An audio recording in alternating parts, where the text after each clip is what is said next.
for force has become clear. Yet this remains a minefield. Would a European-led force be acceptable to Moscow? Of the Gates Foundation.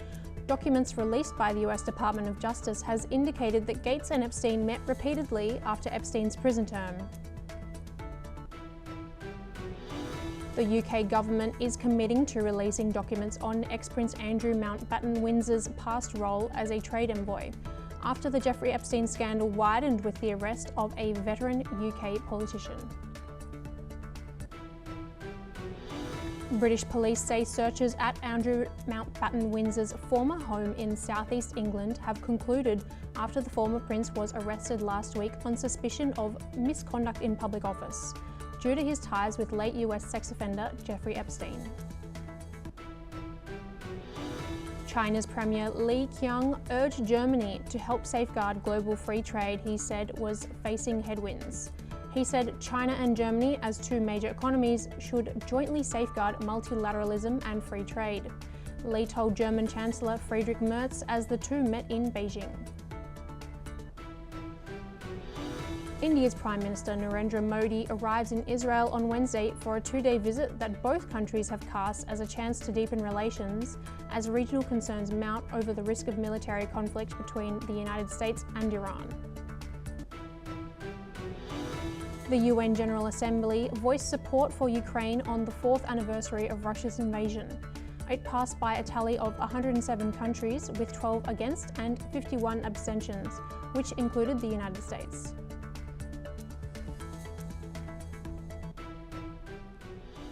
And now to our top story. In his State of the Union address, US President Donald Trump claimed that the Russia-Ukraine war would never have occurred if he had been in office. He highlighted the ongoing efforts to end the conflict, stressing the significant loss of life, with 25,000 soldiers dying each month in the war. Trump asserted that his administration would have prevented such a war, positioning himself as a leader capable of avoiding international conflicts. He pointed out the gravity of the situation, emphasizing the human cost of the ongoing violence. Trump's remarks underscore his stance on international diplomacy, presenting himself as someone who could have successfully managed relations to prevent the crisis in Ukraine. The statement was part of his broader critique of President Biden's handling of the situation, emphasizing his belief in his own foreign policy approach. Now joining us live, we have Ben Aris, who is a former Moscow bureau chief from the Daily Telegraph in Berlin. Ben, thank you so much for joining us. Now, what do you think is the significance of Trump bringing up a hypothetical situation from a previous administration? Is it to distract from the cost of living crisis that everyday Americans are going through, or perhaps the Epstein files, a massive scandal that his administration is also dealing with at the moment? Well, you said the key word, hypothetical. It's hard to take comments from Trump like this seriously, because my working hypothesis is that it's all bluster designed to flatter his own ego, and that, of course, that had he been president forever, then the world would be a perfect place. As to the ins and outs of it, had he been president at the time, the whole thing came down to, in December 2021, in the lead up to the war, that the Kremlin was demanding, first and foremost, no NATO ever for Ukraine.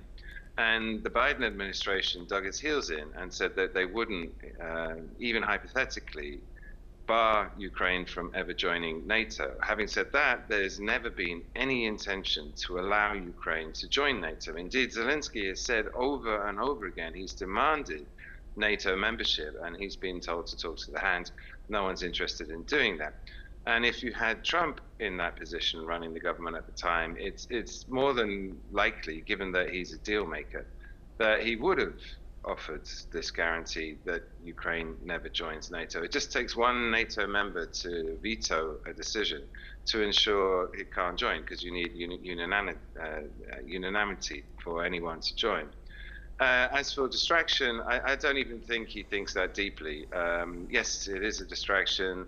Not that the Americans care too much about it. I mean, Trump went into the elections, his re-election campaign, promising to end this war within 24 hours, and we're now just gone into the 5th year. So That didn't work. And he has a problem in the midterms coming up, having made that claim that he could stop it immediately and having totally failed to do it. So what's the obvious solution? Is to pass the buck to the Biden administration and say, actually, they created an impossible situation with an endless war and it's nothing to do with me. Now, Ben, Trump has also claimed that he was responsible for ending 6 or 7 other wars that we have globally. Does this statement show, and his previous statement in the State of the Union address, does it show that his mentality about leadership in global conflict, and how does this change the perception of leadership of nations and their role in managing conflicts to the public as well? Does that shift the responsibility for the public to leaders rather than entire governments? Well, to be fair to him, he has been successful in bringing several conflicts to an end, although the deals that have been done, if you dig into them, are relatively superficial. It remains to be seen in the Armenia-Azerbaijan case, for example, whether that holds or not. But again, my working hypothesis that this is all designed to flatter his ego, and he sees himself as some sort of messianic bringer of peace to the world. And he does genuinely have an agenda to end conflicts. I mean, the focus has switched back to Gaza. And again, the Americans have actually brokered talks between Ukraine and Russia for the first time in 4 years. And so we have a real peace process going on there, which might actually deliver results. So in that sense, he's, I don't want to use the word statesman, but he has engineered these talks that are going forward by focusing on it and pushing very hard and being very aggressive. I mean, in the Ukraine-Russia conflict, for example, he seems to have conceded that Putin's not going to make any concessions whatsoever, and he's bought into that line. And so he's brought heavy pressure onto Zelensky to make the concession that Putin's demanding. So it's kind of one-sided, and it's not going to be the just peace that Zelensky is after. But bottom line is there may be a peace deal, which is actually what everyone wants and is what is needed. Now, just on what you were saying about Putin and his insistence in this case, do you take Trump's statement seriously? Would the Ukraine-Russia war have gone ahead regardless of the president, taking into account that there are so many regional and global factors that have influenced the Ukraine-Russia war so far?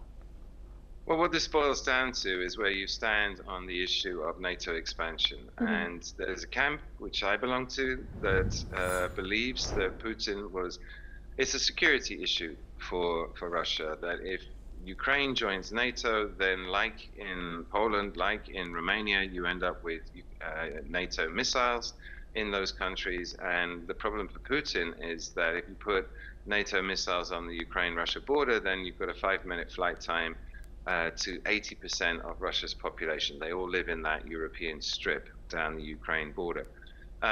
If you believe, and many do, that Putin is out to destroy Ukraine, to rebuild the Soviet Union, then it wouldn't have made any difference because Putin was fixated on doing that and he was going to invade anyway. But if you, in the NATO camp, then doing the NATO deal, precluding Ukraine from ever joining NATO, would have stopped it. And like I said before, I actually think that Trump is probably a candidate for having done the deal and to stop the war, because he is, at the end of the day, very interested in doing business with Russia. He's brought no real effective sanctions on Russia at all since he took over. And that is so that he doesn't want to screw up his potential deal. And it's been reported, Zelensky even was the one to come up with this, that apparently there's a $12 trillion package of deals on the table covering everything from fertilizers to gas to nuclear power to agriculture to aeroplanes to consumer companies. It's an absolute bonanza of business if it goes ahead. And that's what Trump is looking at. And that's what makes him soft on Putin, because Putin is very cleverly tickling that particular trout and offering to do these joint ventures. So it remains to be seen if we get to a ceasefire and they happen. But had we gone back to 2021, December, when it got really fraught, the diplomacy, and Putin tickled the trap then and said, like, let's give me no Ukraine in NATO, and I'll give you oil, gas, diamonds, gold, fertilizers, raw material, rare earth metals, everything you want. Trump would have taken that deal. Right. And so, in responding to the State of the Union, should journalists be even interrogating these hypothetical situations that Trump brings up? Is this just another display of showmanship from him to distract from the fact that he does have very strong business interests in Russia? Yeah, I mean, Trump is all showmanship. There's very little substance. For me, to understand him is very simple. You just look at the money, the deals. And the one thing he's doing, and actually the one thing he's got right, is to concede that the US is over the barrel when it comes to critical minerals and rare earth metals, because these are essential to American technology and they are completely dependent on China. So those 6 to 8 peace deals that you mentioned earlier that he's done, each one, or at least 6 of them, have come with major mineral concessions tacked onto the peace agreement for the US companies. And that's what he's doing. He's going around the world and he's looking at all these situations. Greenland too. I mean, Greenland is, as far as Trump is talking about a security issue, but actually it's packed with minerals as well, which is another reason why he wants to, quote unquote, annex it. And if you look at it from that perspective, then it actually becomes much simpler to understand what he's doing. He's looking at a conflict, he's looking at a country, he's looking at the mineral deposits it has, and if it has significant minerals or oil, then he will go in and throw his weight around, broker a peace deal, but as part of those negotiations, he will take out a concession deal. And the prime example is, and his first conflict was the Ukraine-Russia conflict, but that came, if you remember, at the beginning of the process where he forced Kiev to sign off on a very advantageous for the US minerals deal. And then once that was signed, then he started to talk about peace and talk about arms and funding and what have you. So I think he's very straightforward. And journalists, I don't think they have to do much work. I mean, you listen to Trump's bluster on the podium behind the lectern, you can ignore most of it. And in that sense, it reminds me of covering Boris Yeltsin in the 90s, that we never listened to a word he said because he said crazy things, and you just look at what he does. Right. Ben, thank you so much for joining us today in the studio. Pleasure to have you on the show. Now, moving to Asia, a Japanese national has been held in Iran since the 20th of January, and that Tokyo has strongly demanded the person's swift release, Japanese officials said at a press briefing. Japan's Deputy Chief Cabinet Secretary confirmed the detention but gave no further details on charges or circumstances, citing privacy concerns. The Japanese government said it is in contact with both the detainee and their family, providing all possible support. International media reports have identified the person as a senior journalist based in Tehran, but this has not been officially confirmed by Japan's foreign ministry. Authorities in Tehran have not yet responded publicly to Japan's calls for release. The case adds to tensions as foreign governments monitor the situation for broader implications for diplomatic safety and regional relations.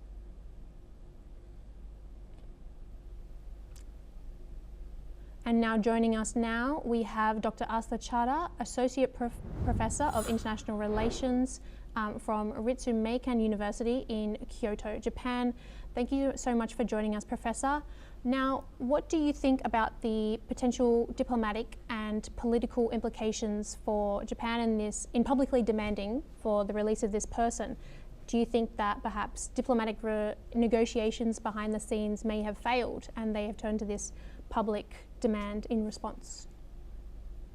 Right. I mean, we need to understand that sitting here in Japan, we really do not know who this person is, because Japanese government and the national public broadcaster NHK have been very quiet about the identity of this said individual who, according to other media sources, does work for NHK. And from what we are hearing from outside of Japan media, this person was, reporting on Iran and had been working for the Middle Eastern desk for quite some time, and was posted in Southeast Asia back in 2017. But that's as far as we know. With regard to the Japanese government stance, I mean, we must understand that Japanese politics has also undergone a lot of change. The relations with Iran were, I would say, at best at least friendly. That was up until Prime Minister Abe's administration. But under Prime Minister Sanae Takaichi, the Japanese administration has clearly shifted its stance towards, the protest and the dealing of the protesters by the Iranian administration. And so we keep hearing from the Japanese government that their stance is turning more and more, out of favor with the Iranian administration. They are not supporting the actions of the Iranian administration either. And now, adding fuel to fire is the arrest and imprisonment of the said person who's a Japanese national and potentially working for NHK, if that is the case. But anyhow, if this is a Japanese national who has been put behind the bars, apparently been made to stay in a facility which was meant for political prisoners, journalists, academics, so on and so forth, basically anyone who's raising a voice, in this intense period of civil unrest, Japan has taken this very seriously. Japan stands together with the G7, on its position with regard to the Iranian protests. What can they do? Well, we know now that the Japan-Iran relations stand at a historic low. They were never really very close, but given Iran's human rights record, they stand very, very low. Japan has maintained vocal criticism of Iranian administration, and now they're asking for release in the strongest of words. And it is very, very likely that Japan will continue to uphold this stance together with the other G7 nations up until at least this Japanese national is released from custody. So as far as I'm looking at this from a human rights perspective, Japan is very clear on its stance. As far as Japan-Iran relations are concerned, Japan is not going to take a step back, not specifically under this administration. Dr. Asa, what do you believe could be the possible reasons for their detention of this person? Taking into account we don't actually know this person's identity or confirmed occupation even.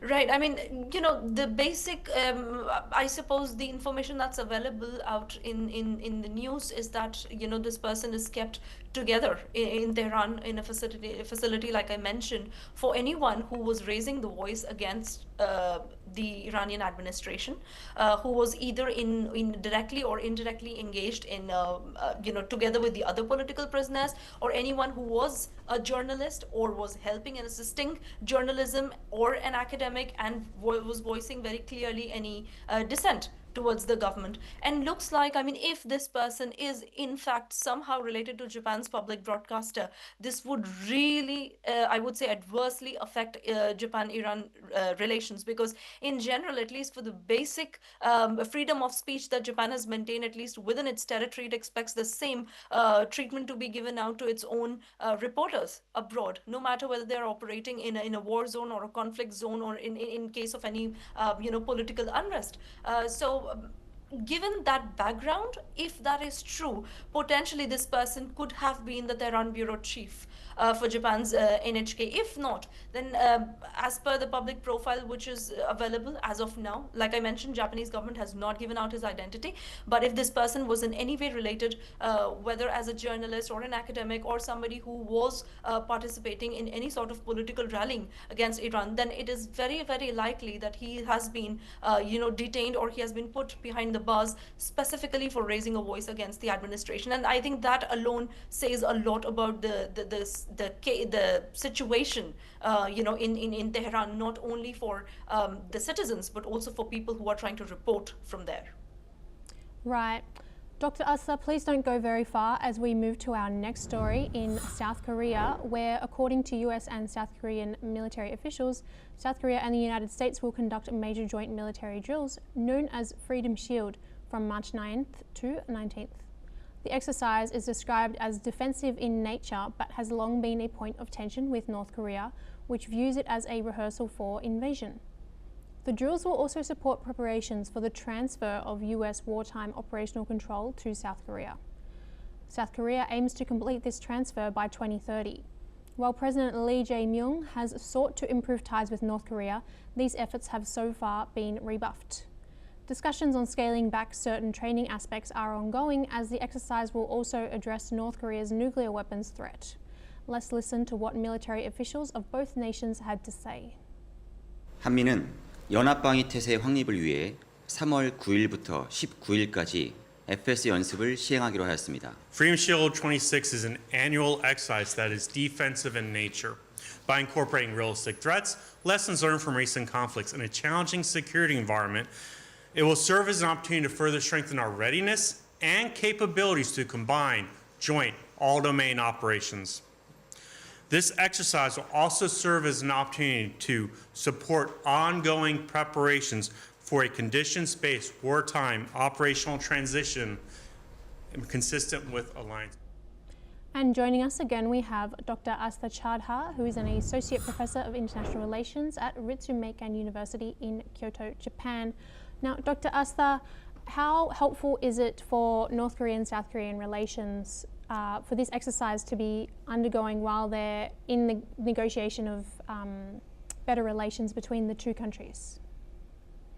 Right. I mean, at least here in East Asia, the fear of the eruption of a possible conflict, whether it is on the Korean Peninsula or close to the Taiwan Straits and something coming to Japan, it's very real.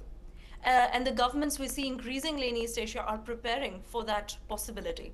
So this Freedom Shield exercise, which is primarily being conducted as a computer simulation exercise, is being conducted keeping in mind a hypothetical conflict on the Korean Peninsula. And we do know that, North Korean, South Korean relations have not been faring very well. Irrespective of what administration it is, there might be a slight shift of stance with regards to, how they envision the future relationship. But the current reality cannot be ignored, which is that both those countries do not foresee a peaceful future for each other, not in this tense environment. With regard to this exercise, together with the US, I mean, South Korea is an ally of the United States. This exercise is not just a projection of US presence militarily, but also US commitment. The fact that they are testing their operational capabilities, the fact that they are testing interoperability, does show that they are going to be involving more beyond computer simulation. They're going to also be engaging in field training maneuvers, which could become a possibility if US continues to maintain and probably even increment its defensive posture against North Korea by stationing its military on the South Korean soil, which is something, by the way, they also do here in Japan from time to time. But again, I mean, I must say that with a word of caution. North Korea, at least as we've been reading and hearing from their end, they have neither taken these drills as a positive sign of peace in any way. They have rather termed them as invasion rehearsals. North Korea also continues to conduct its own provocative missile testing, which again, continues to fuel this feeling of uncertainty and insecurity in South Korea, which is why US alliance continues to be very central to peacekeeping, any peacekeeping dreams that South Korea might have in the Korean Peninsula. So just touching on what you said earlier, Dr. Asta, about how both South Korea and North Korea don't see a peaceful future in their relations, how do you see future threats like North Korea's development of their nuclear program affecting these relations, but also their joint future, the joint military drills between South Korea and the United States, but also the drills in North Korea?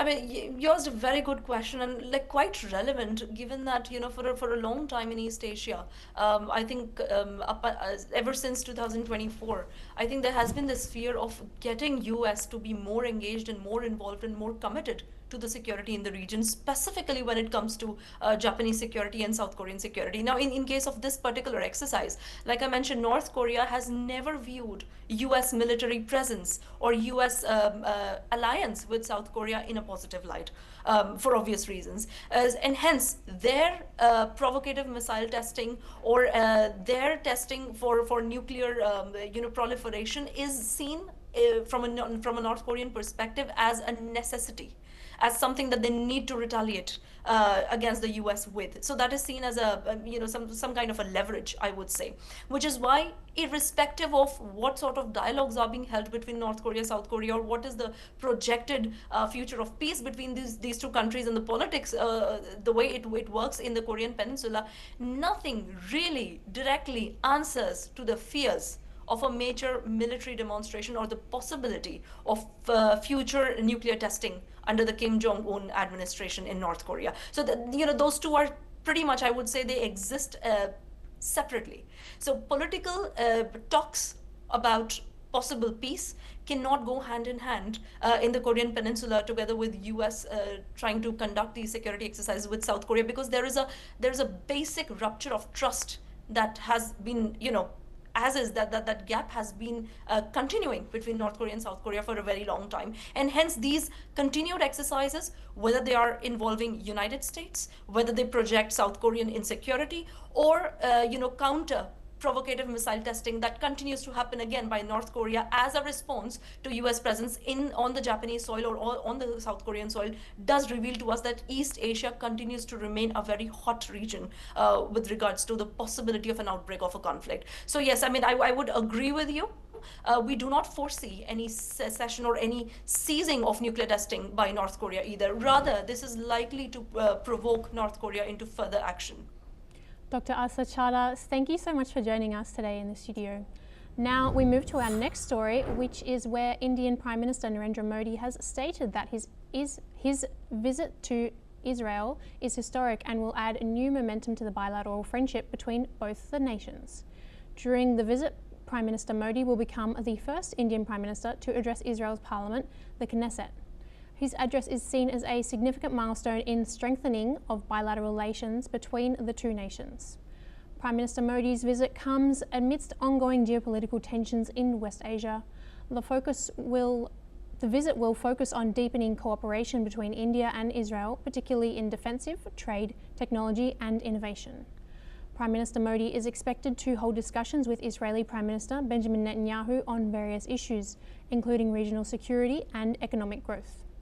The visit will also include visits to the Yad Vashem Holocaust Memorial Museum and an interaction with the Indian diaspora in Israel. Both nations are looking to set new goals for their partnership, with particular attention to areas such as agriculture, water management, and people-to-people exchanges. The trip is set to further enhance India-Israel relations, with a focus on security, cooperation, innovation, and building a resilient future. Authorities in Venezuela said 179 detainees have been freed as part of an amnesty process, moving at what they described as an extraordinary pace. Officials said the releases were carried out after legal reviews were aimed at reducing prison populations and easing pressure on detention facilities.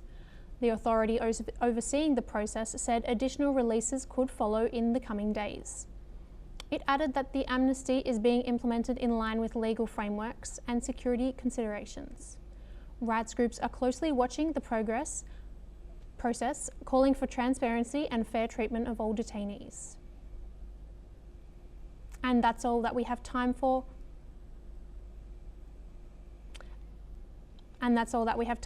Keep watching NewsX World for more news updates from around the world.